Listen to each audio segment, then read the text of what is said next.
So my name is Joanne Whitmore. I'm a senior researcher at the chair of energy sector management at HEC Montréal. So for this webinar series, we're going to be talking about pathways to net zero and specifically looking at the decision support tool to get there. Our guest speaker is James Meadowcroft. He's professor at the Department of Political Science and at the School of Public Policy and Administration at Carleton University. He's also research director of the Transition Accelerator, which is a pan-Canadian organization that aims to co-create visions of what a socially and economically viable net zero future could look like. So for this webinar, James is going to present this decision support tool that he's developed with colleagues at the Transition Accelerator to help assess pathways to net zeros for 8 critical sectors in Canada. And for this, he uses a systems approach, which I think he will explain to us. And I'm very keen to understand how he developed that approach. And also to look at the critical elements that we need to take in consideration for achieving a net zero future. Just before I pass the webinar to James, just for so the presentation will be about 40 minutes, and then we will have a Q&A period or session. Normally we have a Q&A function, but for some reason seems to be a bug on the Zoom webinar. And so maybe we'll try once we get to the question period, there's like a little hand that so you can just lift your hand and hopefully I will be able to transmit you the possibility to just tell your question live. So with that, James, the floor is yours, and if you can share your screen to present. Yeah. So, bonjour tout le monde. En fait, la présentation sera en anglais parce que, désolé, pour l'instant, le repas est uniquement en anglais, mais je suis bien d'accord que la période des questions, toute ça, la discussion, on peut le faire en français. Attends, là, je partage l'écran. Ça va prendre une minute.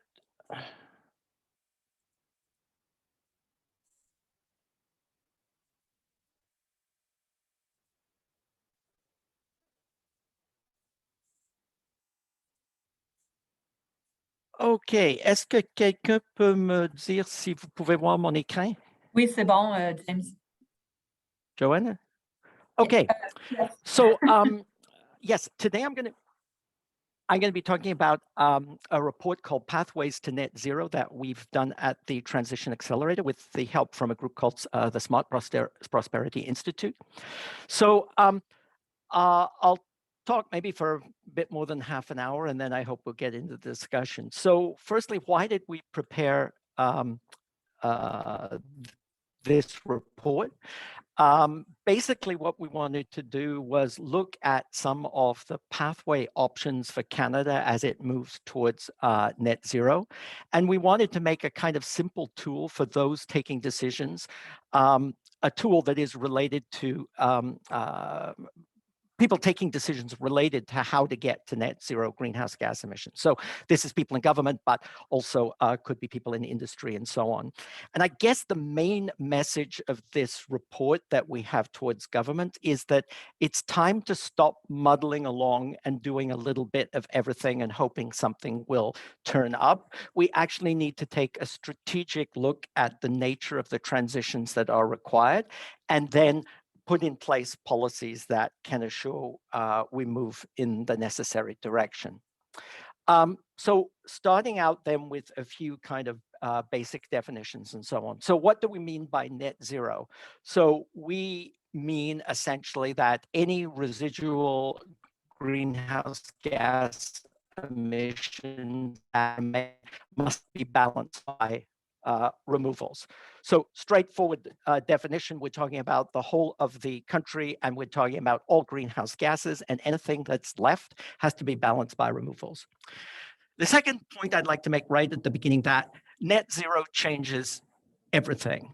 We've been discussing climate change for 20 or 30 years, and for a very long time, the IPCC has made it clear that if you want to stop open-ended climate change, you have to get basically to no net greenhouse gas emissions. But recently, after Paris and so on, it became recognized as it was explicitly acknowledged by governments within the UNFCCC framework, and Canada, as you know, has adopted a net zero goal. So why is it so different? It's so different because it means that the discussion is no longer about incremental reductions. It's no longer about 5% or 10% by this date or that date.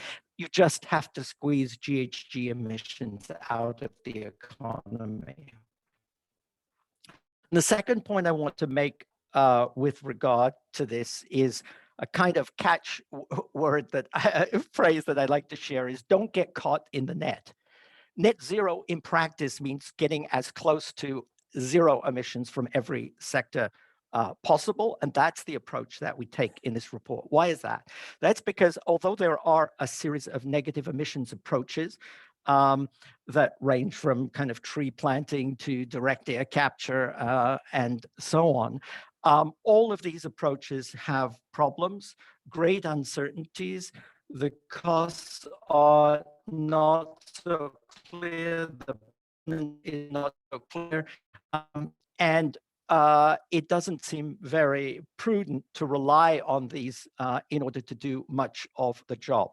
So our approach is to say, for now, we need to work towards real zero GHG emissions in each sector of the economy. And then over time, we'll see which of the negative emissions technologies actually prove workable.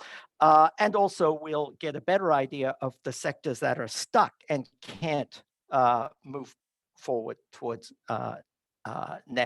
towards zero. So what makes this report different?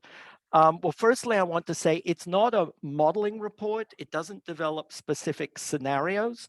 That work is absolutely essential and critical, and we draw on that work.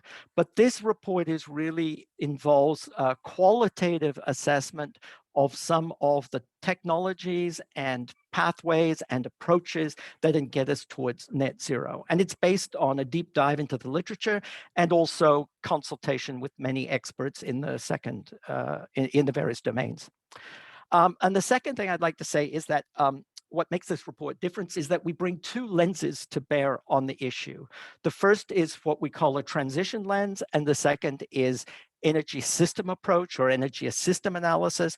And I'll now explain a little bit about what each of those are before I go into some of the conclusions of the report. So what do we mean by a transition lens? So essentially, this is a perspective that starts from an understanding of how change takes place in large-scale socio-technical systems. So by these, I mean things like the electricity system or various modes of agricultural production or the transport of people or the transport of goods. And we can see historically that we've been through many of these transitions. Think about the move from horse-drawn travel to the advent of the motor car, which really gathered pace in the first decades of the 20th century. And from that, we can distill a series of lessons, and we can draw a series of conclusions about the kind of change involved in getting to net zero. And what will that mean? And I put down, 5 of these here. In the report and some other things the Transition Accelerator has put out, we go into these issues in much more detail. But the first thing that may seem obvious, but is really important to stress, is that getting to net zero requires fundamental adjustments or transitions in multiple systems of social provisioning. So we have a habit of talking about the energy transition or the net zero transition. But in fact, this is not one single thing, but it's a change in multiple systems of social provisioning. So we need change in agriculture, we need change in transport systems, we need change in the way the cities operate and are built. So the lesson here, if you like, is that energy is involved in all of these systems, but for the most part, people don't care about energy. They care about getting from place to place. They care about heating their house. They care about the services energy provides. So it's very important. Some people might put this as the relationship between the supply side and the demand side. You've got to think what we're using the energy for as well as how we make it.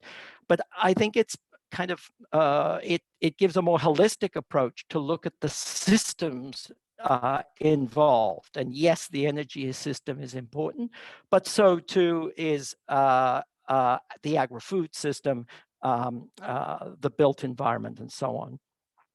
And one of the things to emphasize is that each of these systems has distinct dynamics, obstacles, enabling factors for change, and they each have their own history. So the focus really needs, so what the accelerator emphasizes and what a transition approach emphasizes is that we shouldn't just think about moving the economy towards net zero in a kind of abstract sense. We should think about the specific functional sectors because the conditions in those sectors are different. So I mean, put very simply, the problems in agri-food are just completely different than when you're talking about electricity system transformation, or where you're talking about the uptake of electric vehicles and ground transport and so on. One of the implications of that is that the policy regime for these sectors may well need to be different. The rate and pace of change will be different. Another point that when you look at these multiple systems, it makes clear that it brings to the fore the fact that these systems are not changing. They are all dynamic, but they're not changing just because of pressure of climate change. There are many other things that are going on in the economy and society that are disrupting our existing socio-technical systems, transforming them.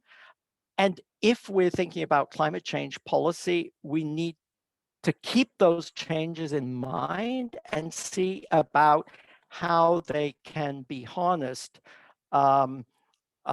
in order to accelerate change, the low carbon transition.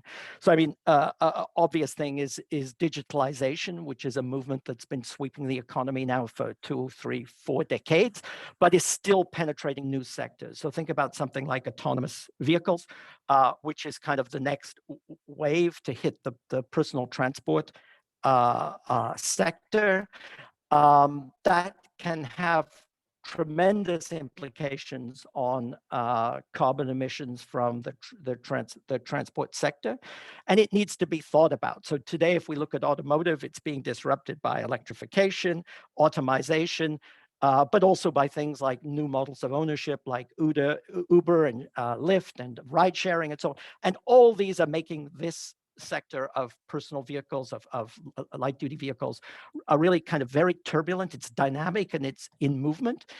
So when we think about change and the transition in these sectors, we need to be thinking about other problems, disruptions, transformative forces, and the pathways that we define should not just be low carbon, because people don't just want a low carbon future. They want a better future. They want better transport, more healthy housing, and so on and so on. So these pathways need to solve other societal problems and be net zero. So one of the characteristics of looking at transitions in the past is that we can see they go through distinct phases. I mean, very simply put, they go through a long phase where not much seems to be happening, but new approaches are being tried out. It's clear the old system has lots of problems, but the new technologies or approaches or business models can't break through. Then you get a kind of, this classic S curve where change accelerates really quite rapidly, and then a final lower, slower adjustment where the new system fits in and meshes with other socio-technical systems, and the change is carried through at the systemic level. So one of the consequences is we need to think about policy design in where a transition is in a particular sector in order to accelerate it.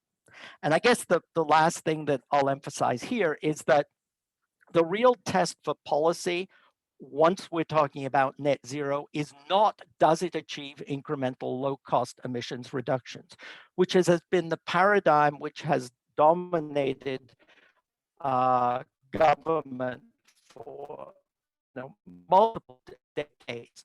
The question is, does it accelerate the system change needed to get to net zero?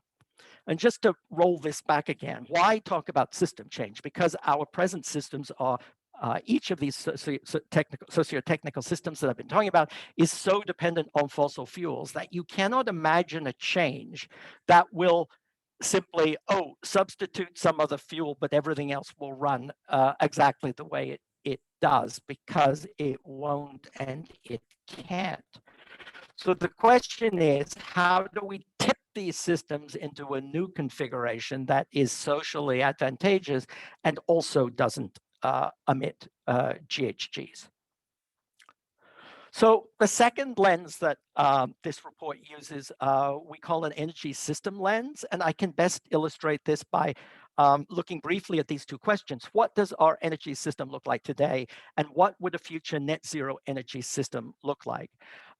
And I'm going to answer that with a couple of diagrams. So this is like a super simplified version of our present energy system, and it's kind of inspired in the background by Sankey diagrams, which some of you will know, but much more simpler than the flow showed in the Sankey diagram. So with this slide, I suggest you capture many of the critical features of the Canadian energy system today and its GHG emissions. So what you see is that fossil fuels that are at the top there satisfy about 3/4 of final consumption, which is on the right-hand side. And 20% is provided final consumption from electricity, about 6% from biomass fuels. You can see that 60% of the fossil energy produced in Canada is exported, primarily to the, essentially to the United States. You can see where our sources of electricity come from.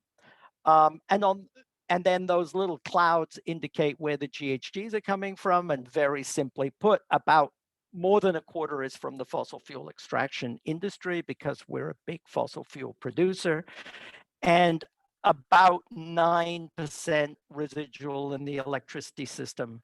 So 1/3 of emissions, a little bit more, are easily seen on the production side over there, the energy involved with the energy system, and then the rest are in the energy and use, more than 1/4 in transport, and then kind of 10%-ish plus for the three other big things: buildings, industrial, and agri-food.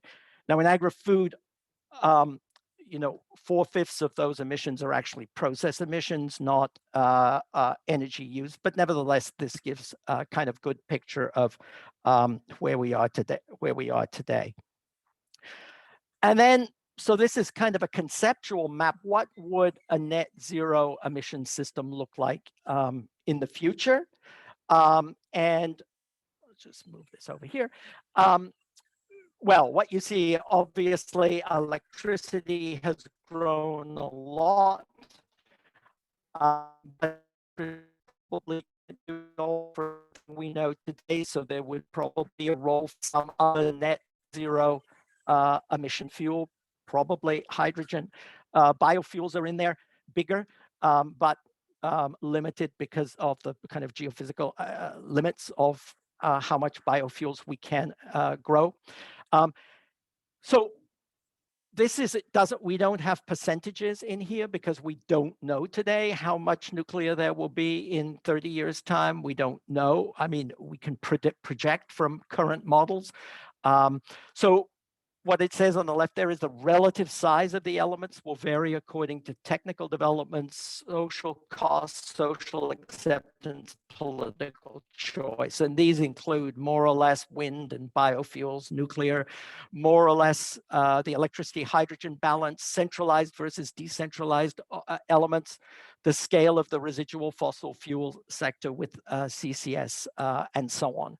And then out of this flows this kind of set of decarbonization tasks, which this slide shows on the other side, which are decarbonize electricity, net zero fuels, enhance energy efficiency, address non-energy emissions, explore carbon removals, and so on.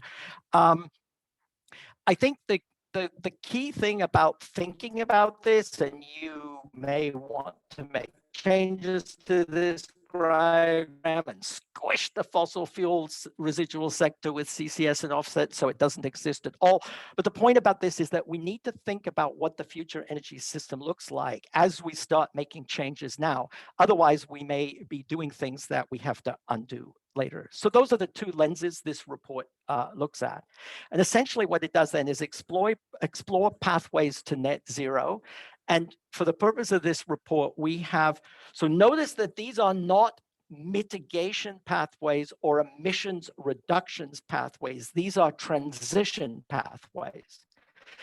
And the difference is the focus here really is there, if you like, fat pathways. They're not just a trend line or a single on a graph, emissions graph, or a single technology. Oh, it's heat pumps for buildings. This looks at the character, magnitude, and sequence of changes in technologies, infrastructure, business models, societal practices, policy, and regulation needed to transform a system that responds to societal needs, including net zero goals. So that's the conception of pathway that we're exploring here. Now, why are these pathways useful?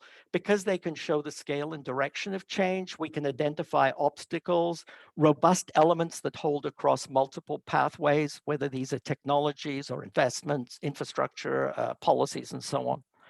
Particularly important is that they can avoid dead-end pathways. So what these are is pathways that allow us to achieve low-cost incremental GHG reductions now, but don't lead anywhere in the future. So the image is if you start to climb up a mountain and you get up there and you realize, oh, you only got to the top of the foothill and you've got to come back down again to go up the really big mountain. And a good example of this is biofuels for light duty vehicles. So as you probably all know, Canada blends, across Canada, we blend ethanol into gasoline. Ontario has just before Christmas announced very proudly they were going to up the percentage in ethanol by 2030 significantly. So this is an example of a dead-end pathway. There will never be enough ethanol to power all the light-duty vehicles in Canada, particularly when this ethanol is presently corn-based. By 2030, we want to be pretty far down having a system that is fully decarbonized, not up the blend from 10% to 15% and only be driving 85% gasoline vehicles and so on. So this is an example of a dead-end pathway that we should not be putting money in. It's quite clear within the audio industry and for various a whole series of reasons, political decisions, that light duty vehicles and pickup trucks and so on are moving to electrification. Anything else is a waste of time in terms of investment at this point. So what it does is that we, after some introductory chapters that talk about a pathway approach, analyze the energy system and so on, we analyze a series of sectors. We break it down sectorally. And in each one, we look at the analysis of the current circumstances in the sector, obstacles to change, disruptive currents, options for decarbonization, other problems with the system other than climate change issues, priority for action, and kind of longer term questions and so on. And in each of these, after this kind of qualitative report, we include a kind of assessment of pathway elements. So these are individual technologies or approaches that can contribute to an overall transformative pathway. So this is just an example of one of the summary tables. So this is the sector is that we're looking at is light duty vehicles. So that's trucks, vans, pickup trucks, cars, and so on. And so we look at its contribution to Canada's emission problems, the function of the sector, what are some of the options for decarbonization, the stage of transition that it's at, the nature of the blockage today, why is this not unrolling quickly, other systemic issues associated to the particular sector. So for cars, it's air pollution, noise, and so on. Particular opportunities or concerns that are related to this transition, priorities for action, and so on. So for each of the sectors that we look at, we include this kind of summary table, which sums up maybe 5 or more pages of analysis. And then we come to these evaluation tables that look at specific innovations or specific changes. And the tables basically involve these different evaluation criteria, which we loosely put under credible, capable, and compelling. And so we consider the particular option. I mean, for instance, battery electric vehicles is an example. What is the maturity, the technical maturity of this option? What is its economic viability now and over the longer term? Are there social acceptance problems? Is it fit for purpose? So is the proposed innovation, can it actually do the job that it says it's supposed to do?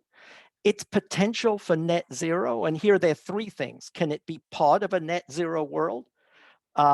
Is it a necessary step which might not survive to net zero, but we can't get to the new thing if we don't pass through this? Or is it a change accelerant that can make progress happen faster? So those are the 3 kind of elements that we bring in there. And then we look at how compelling the particular technology or approach can be. So are there critical stakeholders who will really want to take this up and run with it, invest in it, and so on? The other costs and benefits that it may bring, does it make pollution worse or does it make it better? Is it good for health or worse, etc.? And economic development opportunities for Canada that may be associated with this. So this is an example of one of the assessment tables for one of the sectors. So I'm sticking with light duty vehicles as the illustration here. So what you have going across the top are the various criteria in which we offer an assessment of the particular option. And then the options go down on the left-hand side. And then at the end, there's a final column that's called priority approach. And basically that concludes, should we be investing in this technology? Is it a priority? Or is this something that is secondary, or maybe should be doing it all? So I won't go through this. Obviously you can't see clearly, but in each little box, there is a qualitative assessment or comment on the particular approach. And I'll just take the top line and the bottom line as a clear contrast. So the top line is battery electric vehicles. So we comment on it's still early maturity, but there's plenty of room for development in batteries, but also powertrains. The internal combustion engine has 100 years of work on it, but battery electric vehicles have perhaps a decade or 2 at most. We look at its economic viability. Is it socially acceptable? And so on right away across. And we conclude that this is a high priority and potentially part of a net zero emission world. And just to pick a kind of clear contrast, ethanol blended with gasoline does not come out so well. For the reasons that I mentioned earlier, we can't produce enough ethanol from corn. It's not an investment that's not the way that the world is actually headed, and it should not be a priority. And I mean, it's fairly obvious that we kind of coded, there's a kind of color coding here, which red means, don't do it, and green is wow, that's actually quite promising. I should notice that the color is always in relation to the particular criteria. So even something that, so in the ethanol example, it's not a priority finally, and it gets red there, but if you're considering its technological maturity, well, ethanol running in internal combustion engines is mature, so it gets a green on that. So in any place, we run through a whole series of critical sectors, those that produce the majority of Canada's greenhouse gas emissions, and include these sorts of tables for various options, mostly technology, but they're not all technology. They're also social practices and things like that, like reducing meat consumption or something like that. So this kind of summarizes, we as well as the summary tables, we kind of brutally summarize here. These are our postage stamp summaries of what you need to do in the various sectors. So these little vignettes say how much of the emissions it make, what stage of the transition it is at, and what are the available things to do about it. So we were talking about cars, 13%, or light-duty vehicles, 13% of Canadian emissions. It's in early diffusion, i.e. we know what to do, the technology is available, it just isn't cheap enough and diffused throughout society. And then some of the critical actions that we must take. Oil and gas, obviously another huge slice. So things that are in diffusion, so power is the most advanced. We know many ways to make low carbon electricity and how to distribute it. Yes, of course, we can get it cheaper. Yes, of course, there are issues with managing variable or intermittent power and so on. But basically, that's a problem of implementation. And at the other end, you've got things like agri-food, where the solutions sector-wide are still quite open, though we know many specific things to be done. So this is just putting some of these key sectors in Canada. These are the ones that we look at in the report: agri-food, heavy freight, buildings, cars, power, and then we also look at cement and a couple of industrial sectors.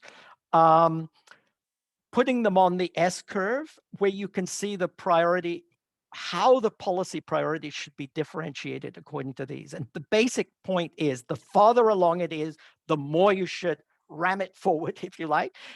So power is the most advanced, simply because the Canadian electricity system is so far decarbonized already, and because squeezing out coal is a pretty clear, logical next step, and then gas and so on. And you've got some heavy industry sectors like iron and steel and plastics and so on, and agri-food down there, where we still there's still a lot of work that needs to be done to develop solutions on a system wide level. So what are some of the critical messages, therefore, that we come out from this report? So the first one is, governments should stop muddling along and trying to do a little bit of everything, distributing their incentives, a little bit to every sector to keep them happy. Some things are really strategic. They make up the bulk of emissions, and we know how to do them. And those are the things where we should be absolutely accelerating investment. We need to think about the system transitions to net zero, and not just short-term or medium-term reductions. And if people want to talk about the 2030 targets, I'm happy to do so, because there are some consequences for that. We should focus on how we can accelerate the system change to flip the system now, and particularly electrification of transport, fully decarbonizing electricity, and getting to work on buildings, are all things where we are in a position where we can act quite rapidly. We need, obviously, to drive down fossil fuel production emissions simply because it's more than a quarter of emissions, and if we don't do something about it, will bulk larger as other things decline. And we need to develop options for some of the less mature sectors, some of the heavy industrial sectors, and so on. So going forward, what are we doing with this report? Well, I've given, dozens and dozens of briefings like this to civil servants, NGOs, all sorts of groups, and so on. We are planning to extend and deepen the analysis, so more sectors. So in this version of the report, we have power, buildings, agriculture, and so on. We have some industrial sectors, but we will soon be releasing more. For example, plastics, iron and steel, aluminum, alternative energy carriers. In the transport sector, in this version of the report, we mainly focus on road transport, but we will be doing things on some of the other things like active mobility and so on in the kind of version 2.0. We know that the analysis is, firstly, I should say, please look at the report. I apologize, it's only in English at the moment, but let us know if you think there are mistakes, we've rubbished things that are fantastic, or we've, praised things that are dire. Really, the point we want to make is that you have to make choices and not just, so tell us if you think we're going in the wrong direction. Our goal is obviously to encourage debate and dialogue, so we welcome your feedback. So thank you very much. Great. Thank you, James. That was incredibly lots of food for thought, I think. Before we all go on vacation, we'll be able to think about all these things.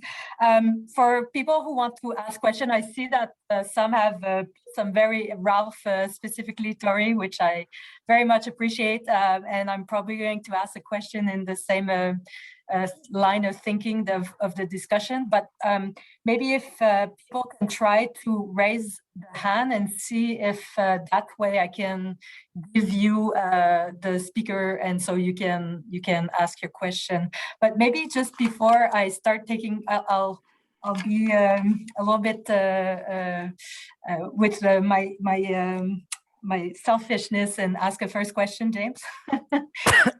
I was wondering, because of course, you can't present the whole report, and I understand that. And I remember that in the report there was some elements about energy efficiency and optimization of energy systems. But more specifically, I was just, we didn't see so much in the presentation where there would be opportunities outside of technology or fuels, where you'd be just reducing the needs for energy commodity. And that's a bit also what Ralph was writing in the discussion, and how we improve basically our energy efficiency through improving the value chain of different systems, and perhaps looking at circular economy strategies where we see where we can improve loops within that value chain, whether we're looking at cement, oil and gas, and transport, etc. So how does that that thinking of kind of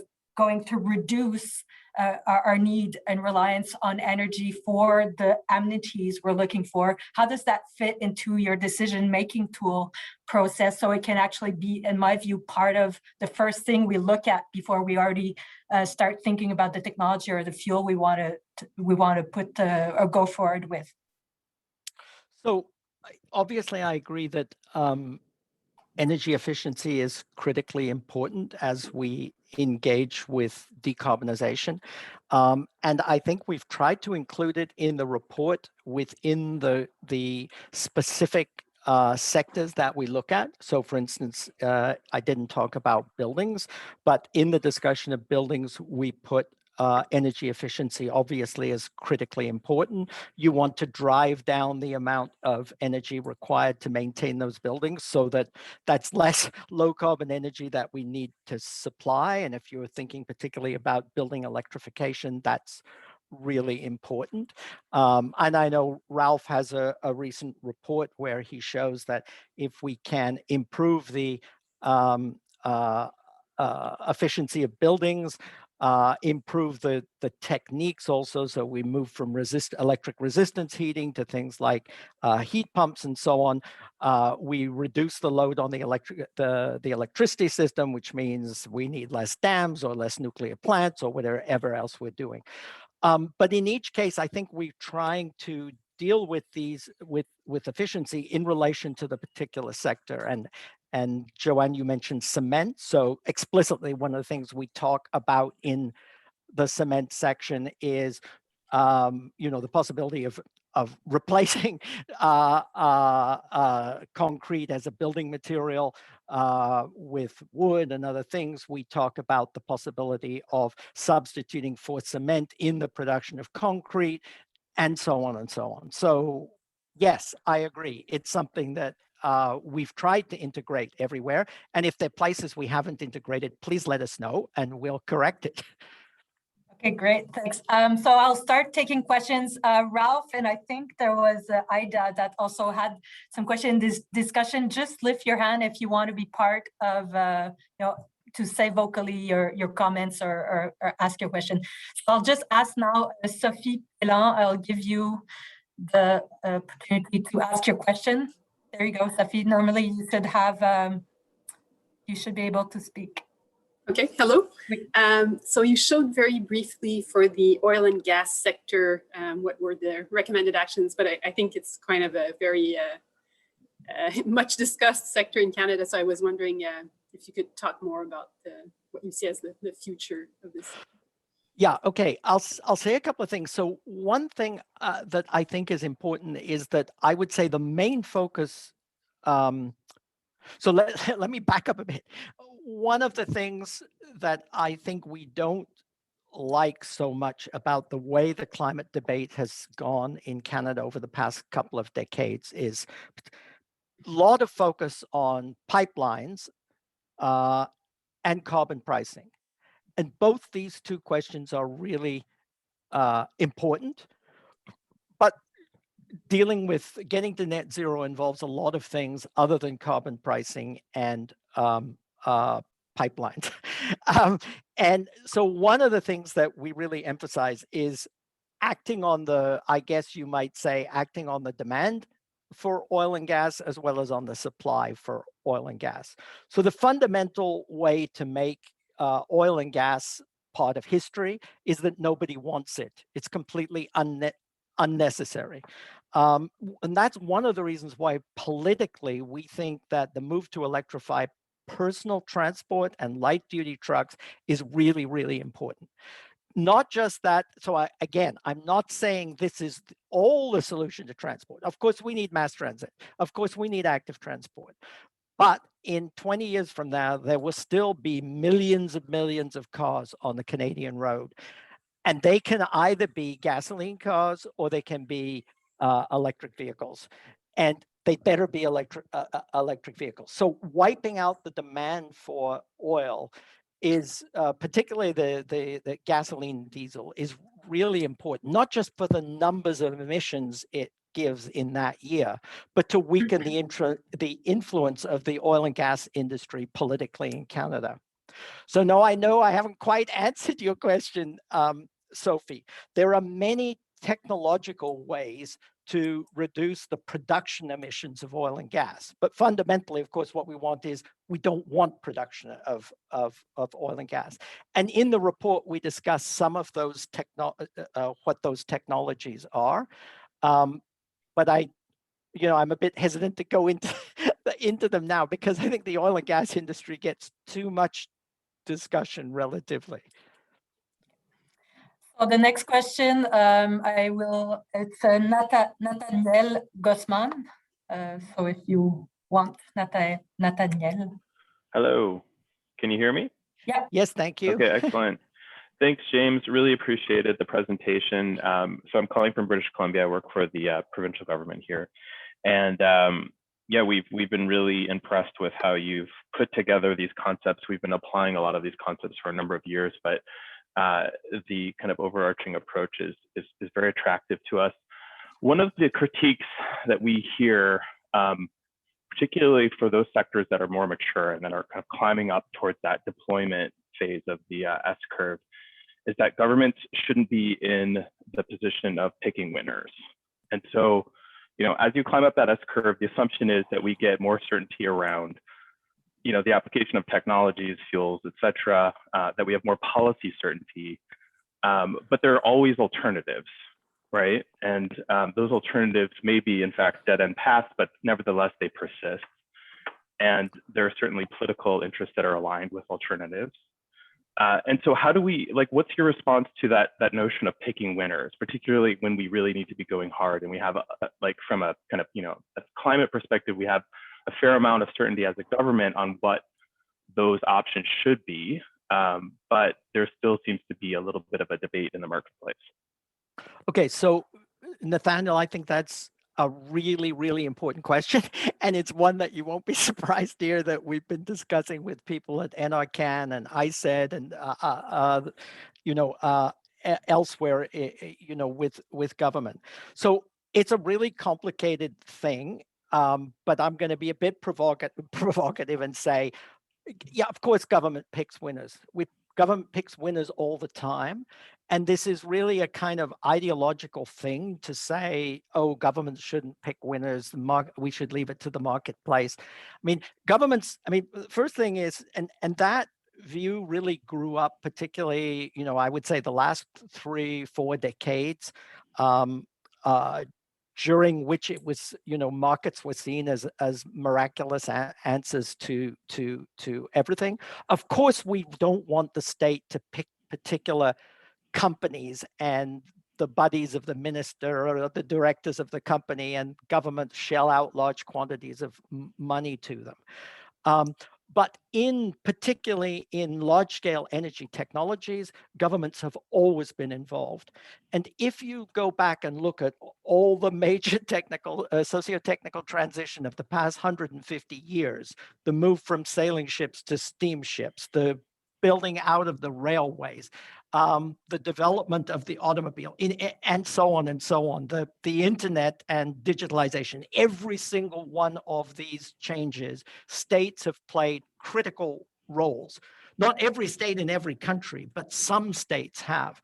And this is because governments generally see geostrategic or economic interests in accelerating development and change. So think about the building of the Canadian railways. That was political as well as economic.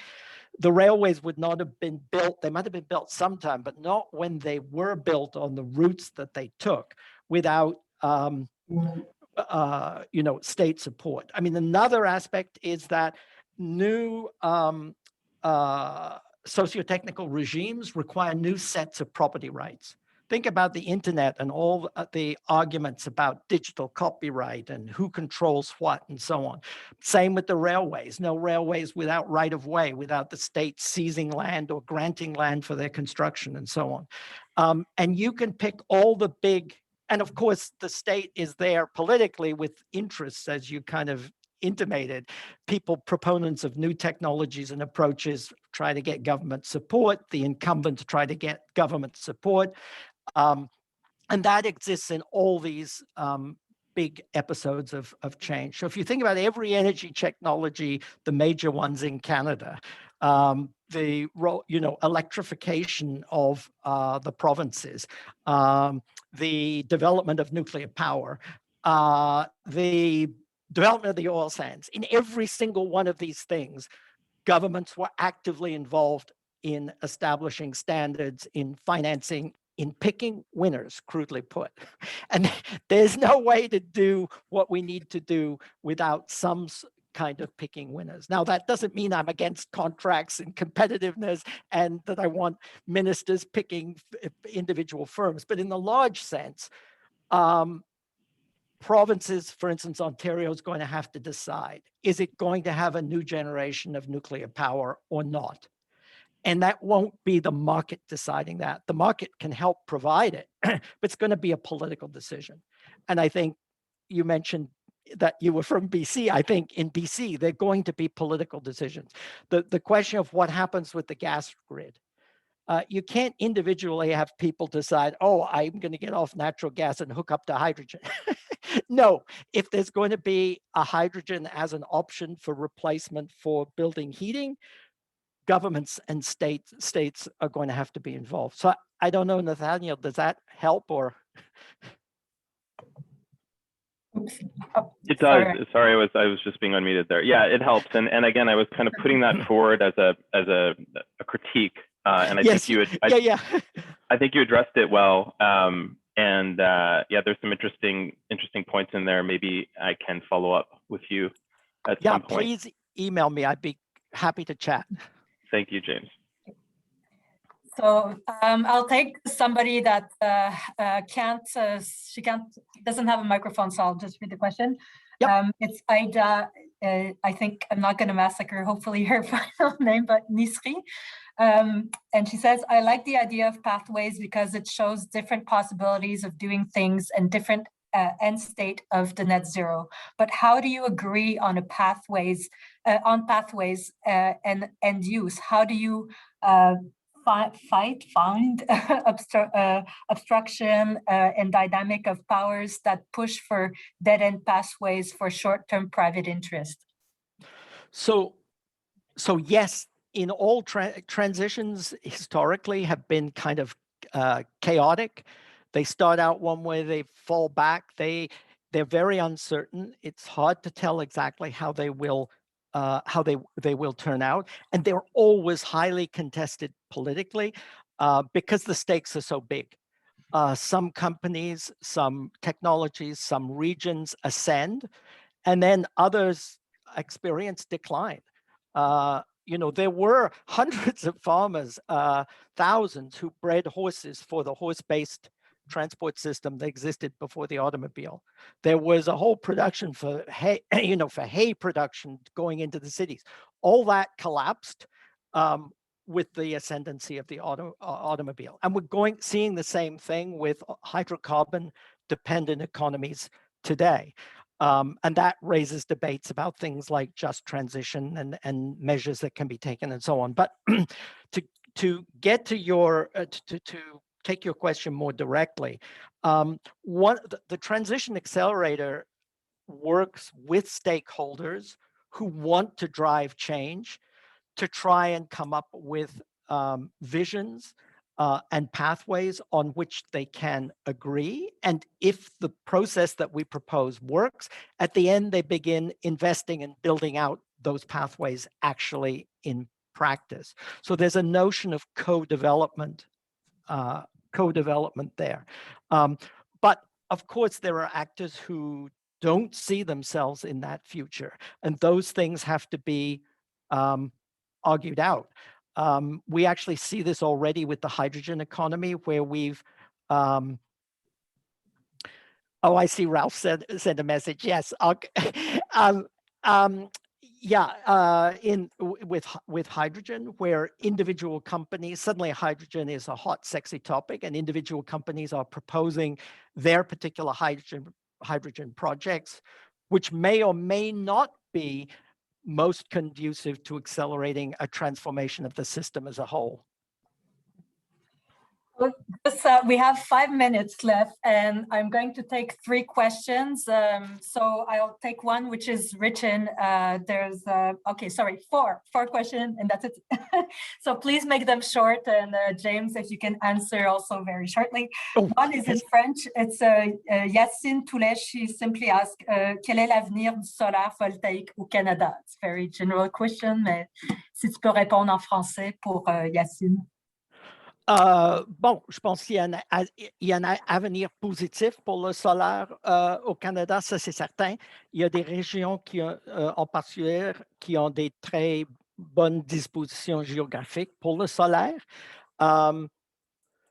C'est tout ce que je peux dire rapidement. C'est certain que ça sera différent par rapport aux pays qui sont plus vers le sud, qui ont des desserts, par exemple.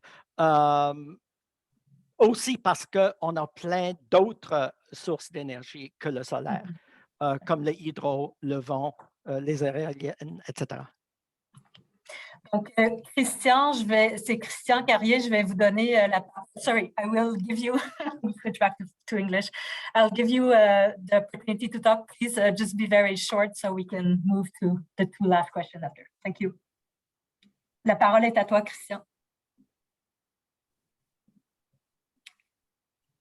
Christian, I think you're still on mute. Is it possible for you to demute? Est-ce que vous m'entendez? Oui. Oui. Oui. Vous avez fait l'allusion à propos de que le biofuel n'était pas était un dead-end pour les véhicules légers. Qu'en est-il du gaz, des biogaz pour le réseau de gaz naturel? OK. Premièrement, je veux dire, je ne suis pas contre les biocarburants en principe.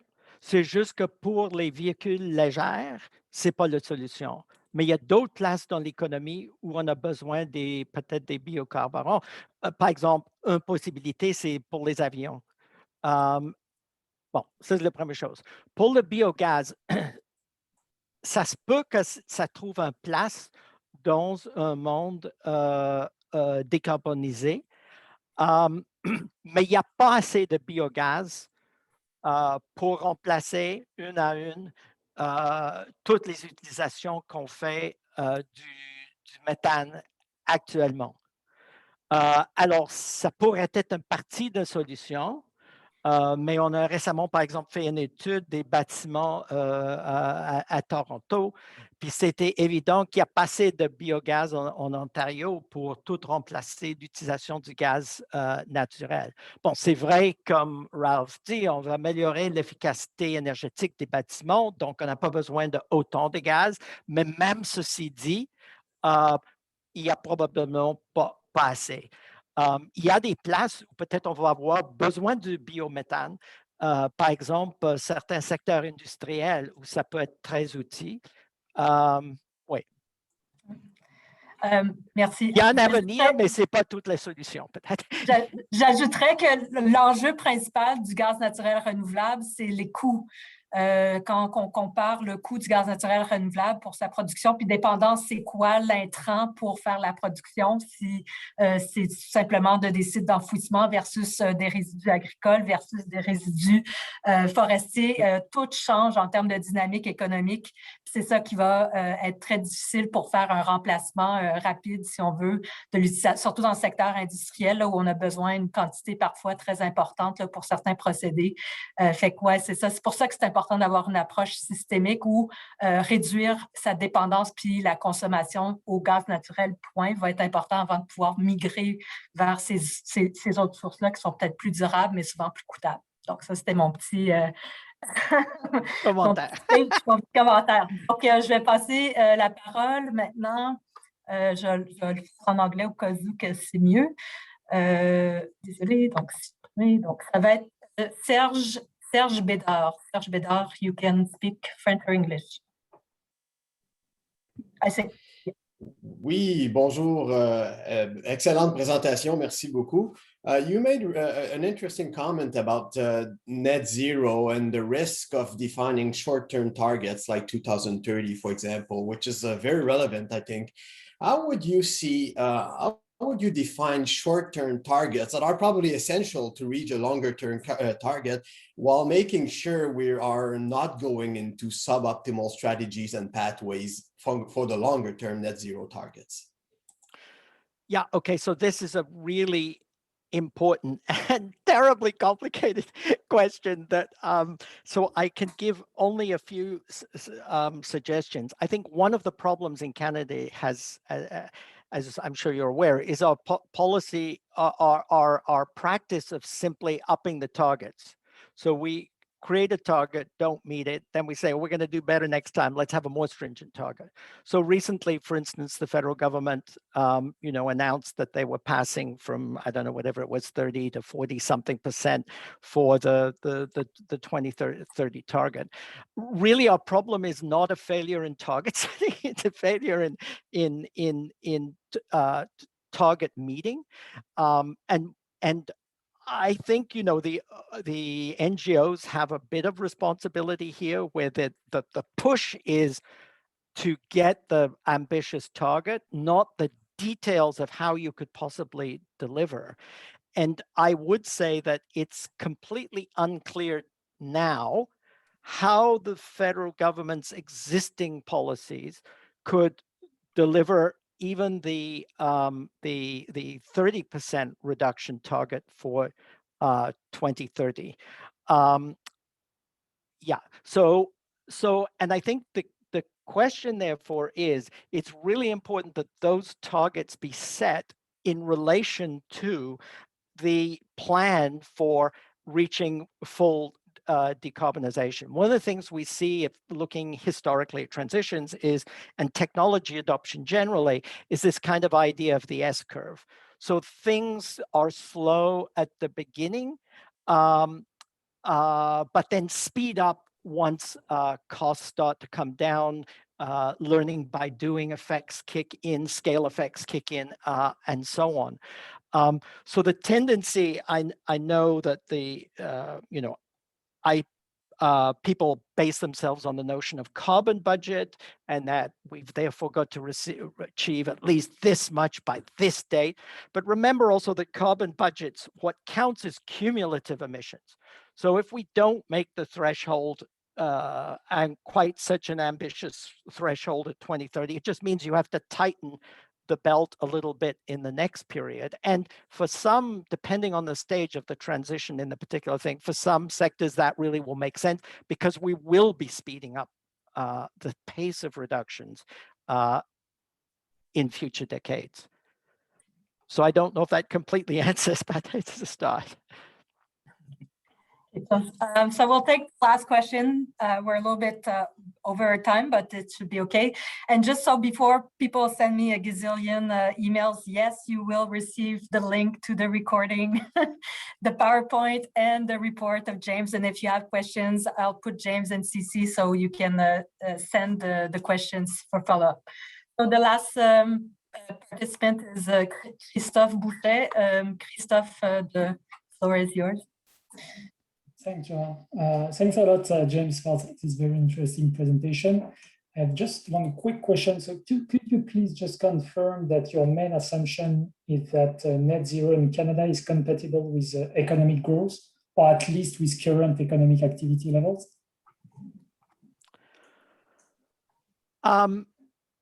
Okay, so I didn't explicitly say that, but yes.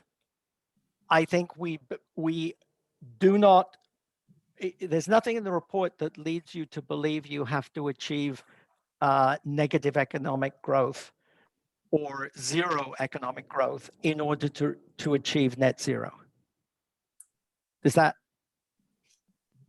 Yeah, no, that's good. And I checked the report, and definitely it's not mentioned, but I just want to get your opinion and the opinion of the yes, and I'd be happy to. So I've actually written personally at some length on that question, but I'm happy to take it up with you if you want to do a Zoom call sometime to chat about it.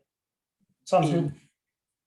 If you like. Just maybe to follow up, James, that hence the importance of having a systems approach, because I mean, unfortunately, whether we like it or not, fossil fuels are an amazing energy source in terms of density, in terms of output, in terms of being able to transport it. And, we have over 50 years of built out of infrastructure around fossil fuel. So of course it's like fabulous and it works super well. But I mean, the transition where, we can't just blow up everything that's built, because, all the built environment is in a way embodied energy. So what we need to do is use, the fossil fuel in the most optimized way, instead of blowing it by shipping little tiny batteries from China within a couple of days to your home in Montreal, but use it wisely to build out this new infrastructure for new energies that have complete different